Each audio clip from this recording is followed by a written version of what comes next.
peur. C'est vrai que les normes, elles sont toutes là pour tenter de nous protéger de la peur. Mais en fait, la seule vraie manière de se protéger de la peur, c'est de la regarder en face et c'est de l'aborder.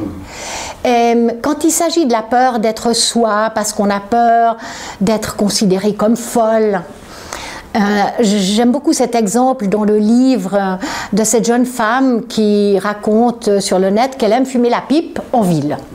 Donc elle se promène en ville, pipe en bouche. Et elle dit qu'elle a peur que, en fait, les gens pensent qu'elle est folle, mais que heureusement son amie apprécie sa manière d'être, et donc elle résiste à la peur et elle fait ce qu'elle a envie. Et alors, dans ce petit exemple, on voit que à partir du moment où on surmonte la peur, on fait ce qu'on a vraiment envie. Elle a vraiment envie de faire ça. Eh bien, il revient une énergie formidable. Il y a une sorte de retour d'énergie.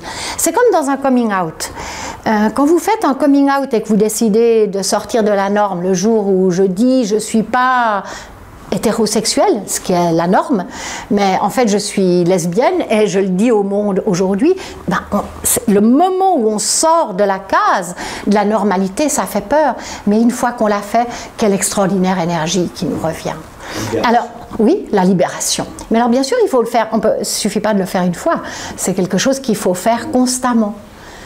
Et alors l'uncanny energy, le mot uncanny, c'est un mot qui existe en anglais et en allemand. En allemand, c'est unheimlich.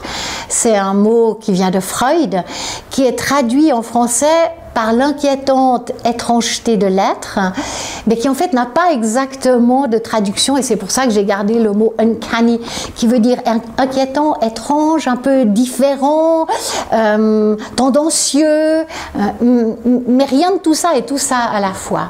Et en fait, cette énergie qui vous vient quand vous osez être bizarre, parce que en fait, les choses qu'on désire vraiment, qui on est vraiment, on est quand même tous, on a des bizarreries quelque part.